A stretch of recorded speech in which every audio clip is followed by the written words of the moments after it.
지난주에 저희는 부활주의를 지키며 하나님께 감사드렸고 또 우리에게 베푸신 하나님의 능력이 얼마나 큰 건가 이런 것들도 함께 묵상하였습니다. 오늘도 똑같은 제목으로 이렇게 말씀 전하는 이유는 부활이 중요하다라는 것들을 또 함께 나누기 위해서입니다. 부활이 우리 신앙이 참 중요한데도 때로는 우리는 다른 것들을 너무 집중하다 보니까 그것들을 잃어버리고, 그러니까 부활이 주시는 그 귀한 능력과 은혜들을 누리지 못하고 여기에 이렇게 매여 있는 그런 경우도 있는 것 같습니다. 그래서 우리 예수 그리스도의 부활의 신앙이 얼마나 중요한가라는 것들을 다시금 말씀을 통해서 또 이런 기회를 통해서 돌아보는 건 참 중요하다고 생각합니다. 예수님이 십자가에서 죽으시고 부활하신 후에 승천하시기까지 40일 동안 이 땅에 계셨는데 40일 동안 행한 것들은 딱 한 가지죠. 또 부활에 대한 것들을 믿지 못하는 자들에게 다 알려주시고 증거하신 것, 이것이 예수님이 하신 일입니다. 결국 예수님의 사역은 이 부활에 집중되어 있습니다.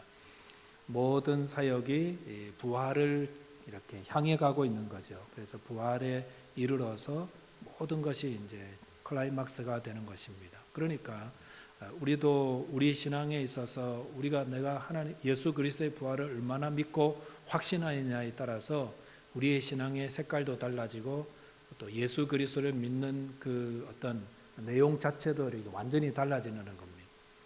내가 예수 그리스도의 부활을 확실하게 믿고 있는가, 그리고 그 부활의 의미를 분명히 알고 있는가 라는 사실을 우리가 점검하면서 오늘 말씀을 통해서 다시금 부활의 내용들, 그리고 우리 자신들도 부활의 어떤 능력이 우리에게 임하게 되는가에 대한 것들을 함께 묵상하며 은혜를 나누겠습니다.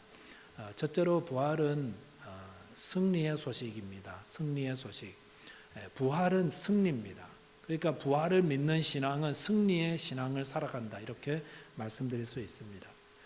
오늘 본문 내용은 예수님이 부활한 그날 오후에 되어진 일이죠. 그래서 예수님을 따르던 제자들 가운데에 오늘 나오는 이 두 제자는 12제자가 아니고 그저 12제자 이외에 예수님을 따랐던 여러 제자들 가운데 두 사람인데, 그 제자들 가운데 두 사람이 예수님의 죽으시고 또 부활하셨다는 그런 소문들을 듣고 예루살렘에서 엠마오는 25리라고 되어 있는데 우리가 십리가 4km로 계산하면 약 한 12km 떨어져 있는 엠마오라는 지역으로 두 사람이 내려가고 있었다는 겁니다. 그런데 그 15절 16절에 보니까 이렇게 말씀하시죠. 그들이 서로 이야기하며 문의할 때에 예수께서 가까이 이르러 그들과 동행하시나 그들의 눈이 가리어져서 그인 줄 알아보지 못하였다라고 하였습니다. 이 두 사람이 함께 내려가면서 이야기를 서로 나누는데 그 헬라어 원본을 보니까 주고받는 그런 대화를 이렇게 했다고 적혀 있거든요. 그게 어떤 표현이냐면 우리가 지금 발리볼, 배구할 때 그 표현이에요. 주고받고 하면서 어떤 내용을 주고받았냐면 예수님이 라는 분이 십자가에서 돌아가셨다. 어떻게 그럴 수가 있나? 아니 유대교 지도자들이 그럴 수 있는 거야? 로마인들은 뭐 했대? 이러면서 근데 돌아가셨다는 분이 오늘 살아나셨다는 그런 이야기를 들었어. 누가? 어떤 여자가? 뭐 이러면서 주거니 받거니 하면서 막 가고 있었는데 예수님이 그들과 함께 동행했다고 했습니다. 예수님이 뒤에서 빠른 걸음으로 오셔서 그들과 동행했는지 아니면 예수님이 앞에 앉아서 기다리고 계시다가 이들이 갈 때 같이 합류하신 건지 뭐 그건 정확하게 잘 모르지만 그들이 예수님과 함께 동행하게 되었습니다. 그런데 예수님인 줄 알아보지 못했다고 했습니다. 너무 멀리서만 봐서 몰랐던 건지, 이 성경학자들은 그렇게 해석하지요. 예수님이 부활하시면서 새로운 몸으로 완전히 변화되셨기 때문에 그 전의 모습을 알고 있었던 분들이 알아보지 못했던 거다, 이렇게 말씀하실 수 있는데 17절에 보니까 예수께서 이르시되 너희가 길 가면서 서로 주고받고 하는 이야기가 무엇이냐 하시니 두 사람이 슬픈 빛을 띠고 머물러 서더라 라고 하였습니다. 예수님과 이렇게 동행하게 된 두 사람이 예수님께 질문을 받았습니다. 두 분이 이야기를 많이 하시던데 주고받고 그렇게 하시던 뭐 가지고 그렇게 대화하고 계셨습니까? 라고 물으니까 이 두 사람이 그 질문을 듣고 나서 멈추었었습니다. 그래서 길 가면서 대답할 수도 있을 건데 멈추어 서서 얼굴이 갑자기 막 슬퍼지시는, 슬픈 빛을 띄었다고 했습니다. 뭐 때문에 그럴까요? 이들이 예수님의 돌아가심과 또 장사 지냄, 또 예수님 부활했다는 그런 소식, 이걸 듣고 굉장히 마음이 너무 슬펐다는 거죠. 혼란스럽고 슬프고. 이게 얼마나 슬펐으면은 가다가 대답할 수 있는 것을 가만히 서서 멈추어 서서 얼굴에 막 수심이 가득한 슬픈 빛을 띠고 그렇게 대답했을까? 이것을 통해 뭘 알 수 있냐면은 이분들은 정말로 예수님을 사랑하고 아꼈던 분들이다라는 것을 알 수가 있습니다. 정말로 아끼고 사랑했던 분들이에요. 그러니까 예수님 돌아가셨다는 생각만 해도 갑자기 기분이 확 다운돼가지고 슬픈 빛을 띌 수밖에 없었다라는 겁니다. 예수님도 이 사실을 아셨겠죠. 그러니까 예수님 이렇게 자기를 사랑하고 아끼고 슬퍼하는 사람들을 향해서 예수님 뭐라고 하셨냐면 너희가 정말로 나를 사랑하는구나 이렇게 해주신 것이 아니라 25절 보니까 이렇게 말씀하시죠. 이르시되 미련하고 선지자들이 말한 모든 것을 마음에 더디 믿는 자들이여 라고 책망하시는 말씀입니다. 지금 예수님은 왜 예수님을 사랑함이 예수님의 죽음을 슬퍼하는 자들을 향해서 책망하셨을까? 그 이유는 이게 예수님이 바라는 게 아니다라는 것입니다. 예수님이 우리에게 바라시는 게 뭘까요? 우리가 예수님의 십자가 바라보면서 또 우리 스테인 글라스도 있고 한데 십자가에 못 박히신 예수님 묵상하면서 예배당 들어오기 전까지는 막 밝게 하다가 예배당 들어와서부터는 그냥 하면서 막 눈물 흘리고 막 슬퍼하고 예수님만 생각하면 막 가슴 아프고 혹시 그런 삶을 살고 계시지는 않습니까? 이건 예수님이 바라시는 건 아닙니다. 물론 우리가 고난주간과 성금요일과 또 예수님이 십자가 묵상하면서 그분의 아픔과 고통에 동참한다는 마음으로 예수님 얼마나 아프셨을까 슬퍼하며 찬양도 하고 그럴 수는 있어요. 그러나 거기서 맞춰서는 안 돼요. 거기서 맞춰주시면 안 되고 그걸 넘어서야 되는 겁니다. 어디로 나아가야 됩니까? 예수님의 부활의 자리로 나아가서 예수님의 부활로 같이 기뻐하고 감사하고 또 하나님께 영광 돌리고 충성하고 그게 하나님이 우리에게 바라시는 거다라는 겁니다. 그래서 데살로니가서 5장 16, 17, 18에도 항상 기뻐하라, 쉬지 말고 기도하라, 범사에 감사하라 라고 하셨잖아요. 이게 어떤 거지요? 우리 성도의 삶은 늘 주님 십자가 바라보면서 죽을 상하고 맨날 울고 이런 게 아니에요. 우리가 주님 안에서 기뻐하며 감사하며 기도하며 섬기는 것, 이것을 하나님이 기뻐하신다는 겁니다. 예수님이 이 땅에 오셔서 우리를 대신해서 슬픔을 가져가신 거지 우리에게 슬픔을 지워주기 위해서 오신 게 아니라는 것입니다. 우리 주님께서 이 땅에 오셔서 우리의 무거운 짐을 대신 지시고 우리에게는 가벼운 짐을 주시고 자유케 하기 위해서 오신 거지 우리에게 또 다른 율법을 얽매어 주시고 예수 믿는 게 이렇게 힘들게 이렇게 주신 게 아니라는 것입니다. 그러므로 우리 신앙을 되돌아보셔야 됩니다. 여러분은 예수 믿을 때 얼마나 가벼우시고 기뻐하시고 감사하십니까? 아니면 예수 믿는 게 또 다른 무거운 짐이 되어서 그 율법과 형식과 외식 이런 거에서 억눌려 가지고 뭐 교회만 오면 막 숨도 못 쉬고 이렇게 지내시지는 않으세요? 그게 아니라는 것입니다. 우리 주님이 우리에게 오신 것은 기쁨과 감사, 소망 가운데 빛 가운데 살아가기 위해서 승리의 삶을 주시려고 오셨다라는 것입니다. 그러니까 예수님의 부활을 듣고 이 엠마오로 향하던 두 사람이 예수님 부활하신 걸 확인하고 또 예수님의 부활을 확신하고 예수님 만났을 때 어떻게 했습니까? 다시 예루살렘으로 돌아갔습니다. 슬픔과 근심과 무거움이 가득하다고 여겨졌던 예루살렘으로 다시 돌아가서 어떻게 했습니까? 예수님 다시 사셨다고 부활의 증인으로 살아갔다는 것입니다. 예수를 믿을 때에 우리도 이렇게 슬플 수도 있어요. 여러 가지 일들을 다 무거운 짐을 질 수도 있지만 부활하신 예수님을 믿는 자들은 그 슬픔을 이겨내가는 자들입니다. 데살로니가 교회에도 그런 일이 있었거든요. 우리 같이 예수 믿던 사람 중에 돌아가신 분들이 계시자 그분들을 잃은 슬픔 때문에 막 헤어나오질 못하는 거예요. 그래서 바울 사도가 이것을 듣고 데살로니가 교회에 편지를 썼습니다. 그래서 데살로니가전서 4장 13절 14절에 보시면 이렇게 기록하였습니다. 형제들아, 자는 자들에 관하여는 너희가 알지 못함을 우리가 원하지 아니하노니 이는 소망 없는 다른 이와 같이 슬퍼하지 않게 하려 함이라. 우리가 예수께서 죽으셨다가 다시 살아나심을 믿을진대 이와 같이 예수 안에서 자는 자들도 하나님이 그와 함께 데리고 오시리라 라고 하였습니다. 여기 보시면 바울 사도가 죽은 자들 때문에 슬퍼하는 성도들에게 더 이상 슬퍼하지 마라 라고 말씀하시면서 왜 그러냐면은 예수를 믿는 자들은 죽는 게 아니라 우리가 죽은 자와 영영이 이별하는 게 아니라 다시 하나님이 예수와 함께 그들을 살려서 부활하셔서 데리고 와서 만날 것이기 때문에 슬퍼하지 말아라 라고 말씀하시는 것입니다. 가족을 떠나보내는 것은 참 힘든 일입니다. 우리 부모님 떠나보내는 것도 힘들지만 또 이렇게 먼저 자녀들을 떠나보내거나 배우자를 떠나보내는 게 제일 고통스럽다 그러죠. 그럴 때에 슬프죠. 우리 신앙을 가진 자들도 참 슬픕니다. 그러나 그 슬픔 안에 계속 거하는 것은 하나님이 바라시는 게 아닙니다. 그 슬픔을 이겨나가야 되는 거거든요. 뭘로 이겨나갑니까? 예수 믿는 사람들은 슬퍼하는 게 아니야 이런다고 되는 게 아니고요. 무엇을 통해서 이겨나갑니까? 부활의 소망을 통해서 이겨나간다는 것입니다.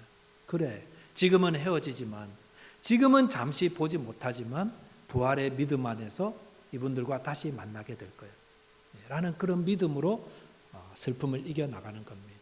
저희들 이제 코로나 바이러스가 많이 해제가 되어서 호주는 많이 좋아졌습니다. 그래서 뭐 여행 가신다는 분도 계시고 뉴질랜드도 이제 다녀오실 수도 있고 한국과도 이렇게 뭐 가신다는 분도 계세요. 그런데 그분들 돌아가시면은요 또 리턴 티켓 사셨잖아요. 그러니까 다시 오실 거잖아요. 이게 뭐 몇 개월이 될 수도 있고 뭐 1년이 될 수도 있지만 다시 올 것을 알기 때문에 비록 헤어지는 것은 슬프지만 그 슬픔 안에 잠겨 있는 게 아니라 소망을 가지고 기다리는 것처럼 우리가 부활을 믿으면 부활하신 주님을 다시 만나는 것과 마찬가지로 우리와 함께 믿음 생활하던 분들, 가족분들 돌아가셔도 다시 만날 것 소망하기 때문에 슬픔을 이겨나간다는 것입니다. 어떤 어린 딸을 잃은 어떤 아버지가 계셨습니다. 딸을 무덤에 묻고 오는 날 너무나 고통스러워가지고 막 가슴을 치면서 머리를 막 쥐어뜯으면서 그렇게 울었습니다. 그리고 매일같이 딸의 무덤에 가서 꼭 꽂아주고 또 울면서 돌아오고 그런 일을 반복하고 계셨는데 어느 날 그날도 딸을 그리워하면서 울다가 잠시 잠이 들었다가 꿈을 꾸게 되었습니다. 그 꿈에서 그는 온통 황금빛의 하늘과 나팔 소리를 들으면서 자기가 보니까 딸의 무덤에 와 있는데 딸이 그 어린 딸인데도 불구하고 20대에 가장 아름답고 천사 같은 모습으로 나타나서 아빠 나 여기 있어 이렇게 아빠를 부르는 겁니다. 그래서 야 네가 죽었는데 어떻게 여기 와 있냐 물었더니 아빠 부활의 그날에 아빠를 다시 만나러 제가 올 거예요. 저는 지금 천국에서 주님과 함께 있고 주님이 나를 보호하고 계시니까 너무 걱정하지 마세요. 아빠 염려하지 말고 눈물을 닦으세요. 이런 이야기를 하더라는 겁니다. 그래서 꿈을 깨어서 생각해 보니까 그동안 하나님의 말씀을 통해서 부활해 주신 말씀들을 까맣게 잊어버리고 있었다라는 겁니다. 슬픔이 우리의 말씀을 아는 믿음까지도 장악해 버릴 수가 있습니다. 그래서 우리가 말씀 안에서 죽음의 슬픔을 받아들이고 해석해내고 그걸 이겨나갈 필요가 있다는 것입니다. 그래서 그날부터는 딸의 무덤에 가서 막 울고 막 그런 일은 또 이렇게 그렇게 계속 하지 않으셨다 그런 이야기를 들었습니다. 왜 더 이상 딸의 묘지에 가서 슬퍼하지 않을까요? 그것은 부활하신 예수님을 믿는 자들이 다시 그 부활로 다시 살아나고 다시 만날 것을 믿기 때문에 그렇다는 것입니다. 우리 예수님께서 죽음을 부활로 이기신 것처럼 저와 여러분도 부활로 다시 살리실 것을 믿는다면 모든 슬픔을 부활의 믿음으로 이겨나가고 승리할 줄 믿습니다. 저와 여러분들 혹시 그런 슬픔 가운데 계시다면 혹시 나중에도 그런 슬픔 가운데 계실 때에 부활의 믿음 안에서 모든 슬픔을 이기시고 소망 안에서 기뻐하시며 또 소망 안에서 승리하게 되시기를 주님의 이름으로 축원드리겠습니다. 두 번째는 말씀을 통해서 부활을 확신해야 합니다. 그러면은 어떻게 부활의 신앙을 가지고 확신하며 믿음 안에 살 수 있습니까? 오늘 성경 말씀 보니까 예수님께서 하나님 말씀으로 이 엠마오로 향하던 두 제자를 부활의 신앙으로 가르치고 있는 것을 볼 수 있습니다. 27절에 보니까 이에 모세와 모든 선지자의 글로 시작하여 모든 성경에 쓴 바 자기에 관한 것을 자세히 설명하시니라 라고 하였습니다. 예수님이 지금 목적은 이 부활을 긴가민가 하고 이렇게 확신하지 못하는 이 두 제자에게 부활을 가르치는 겁니다. 부활하신 예수님께서 어떻게 부활을 가르치고 계시죠? 제일 쉬운 방법은 내다, 여기 있다 이렇게 보여주시게 하면 될 것 같아요. 그러면은 예수님 부활하셨네요. 5분도 안 걸려요. 그런데 오늘 예수님 어떻게 하십니까? 모세 오경, 그다음에 선지자의 글들, 또 다른 시편과 그 모든 성경, 구약 성경이죠. 거기 있는 성경을 하나씩 하나씩 가져오시면서 메시아가 고난을 받고 이 성경 이렇지, 그 다음에 메시아가 또 고난 후에 영광을 받고 부활하실 거라는 것들을 모세의 글과 모든 선지자의 글과 또 모든 성경에서 다 가져와서 한 12km면 걸어가면 어느 정도 걸릴까요? 한 3시간 정도 걸릴까요? 3시간 동안 쭉 하면서 계속 그것을 이야기해 주고 그러면서 그들의 마음이 점점점 뜨거워지는 거예요. 확신이 생기면서 그렇구나. 예수님이 고난당하시고 부활하시는 게 맞구나. 그리고 그러면서 생각하겠죠. 아침에 그 여자들을 통해서 부활하신 주님 만났다는 게 그게 맞구나. 예수님은 선지자가 아니라 이 땅에 오실 메시아셨구나. 우리가 알고 섬겼던 그분이 우리의 구세주구나라는 사실을 확신하면서 예수님을 보니까 이분이 바로 부활하신 예수님이셨다는 것을 알게 되었다는 것입니다. 무엇을 통해서 부활하신 예수님 확신했습니까? 말씀을 통해서였습니다. 그것은 무엇을 말하면 우리가 예수님의 부활을 확신하는 것은 하나님의 말씀을 통해서 확신해야 된다는 것을 알려주고 계시는 겁니다. 그래서 주님, 저도 부활하신 예수님 한번 환상을 통해서 볼 수 있다면 저는 확신하겠습니다. 이거보다는 어떻게 하라고요? 하나님 말씀을 통해서 하나씩 하나씩 확인해 나가라는 것입니다. 그래서 고린도전서 15장에 보시면 바울이 고린도 교회 성도들에게 예수님의 고난과 부활에 대해서 이렇게 말씀하고 있죠. 3절 4절 보니까 이렇게 기록합니다. 내가 받은 것을 먼저 너희에게 전하였노니 이는 바울이 먼저 받았다고 그랬어요. 이는 성경대로 그리스도께서 우리 죄를 위하여 죽으시고 장사 지낸 바 되었다가 성경대로 사흘 만에 다시 살아났다라고 하셨습니다. 여기 보시면 예수님의 고난은 무엇대로 이루어진 겁니까? 성경대로 이루어진 거라 하였습니다. 그리고 예수님의 부활하심은 성경대로 되어진 것이다라고 말씀하셨습니다. 그러니까 성경을 통해서 확인해야 우리가 예수님의 고난과 부활을 확신할 수 있다라는 것을 다시금 알려주는 것입니다. 예수님 태어나시기 700년 전, 지금이 2021년이니까 700년은 언제지요? 1500년도가 되겠네요. 그때는 아마 2조 조선시대가 시작되는 때겠죠. 그때쯤에 이사야 선지자가 오실 메시아에 대해서 기록하면서 이사야 53장에서 예수님의 고난과 부활에 대해서 이렇게 기록했습니다. 조금 길지만 제가 한번 읽겠습니다. 53장 3절 4절 5절 이렇게 말씀하시죠. 그는 그리스도지요. 그는 멸시를 받아 사람들에게 버림을 받으며, 딱 보니까 뭐 같아요? 예수님의 고난과 십자가죠. 강고를 많이 겪었으며 질고를 아는 자라 마치 사람들이 그에게서 얼굴을 가린 것 같이 멸시를 당하였고 우리도 그를 귀히 여기지 아니하였도다. 그는 실로 우리의 질고를 지고 우리의 슬픔을 당하였거늘 우리는 생각하기를 그는 징벌을 받아 하나님께 맞으며 고난을 당한다 하였노라. 그가 찔림은 우리의 허물 때문이요 그가 상함은 우리의 죄악 때문이라. 그가 징계를 받음으로 우리는 평화를 누리고 그가 채찍에 맞음으로 우리는 나음을 받았도다. 뭐 말씀하고 있습니까? 십자가의 고난을 이야기하고 있는 거예요. 예수님 십자가에 달리시기 700년 전에 하나님께서 이사야 선지자를 통해 예수님의 고난에 대해서 정확하게 이야기해 주셨습니다. 고난받는 메시아, 그게 맞습니다. 그리고 이사야 53장 12절에 보시면 예수님 부활에 대한 말씀을 하시는데 이렇게 말씀하시죠.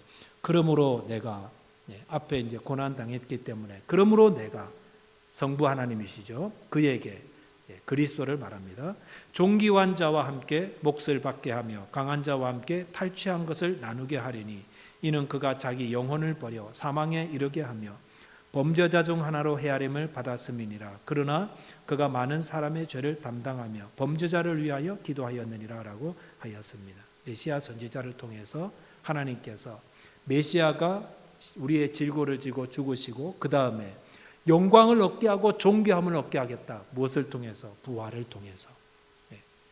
고난받고 찔리고 죽은 자를 존귀함 받게 하겠다. 부활을 통해서 얻게 하겠다는 것을 말씀하고 계십니다. 아마 예수님께서 엠마오로 향하는 이 두 제자에게도 이 말씀을 아마 가르쳐 주지 않았나 생각합니다. 그랬더니 성령을 통해서 그들의 마음이 열려지고 부활을 확신하게 되었다는 것입니다. 저와 여러분들도 마찬가지입니다. 우리가 부활신앙을 가지려면 하나님 말씀을 보셔야 됩니다. 그리고 그 말씀을 통해서 그 의미를 깨달아 갈 때에 성령께서 우리의 마음에 부활신앙으로 뜨겁게 해주시고 확신을 얻게 해주신다는 것입니다. 그러므로 저와 여러분들이 하나님 말씀을 보셔야 됩니다. 말씀을 배우셔야 됩니다. 그럴 때에 부활의 확신을 가지고 우리도 모든 큰 슬픔도 이겨나갈 수가 있습니다.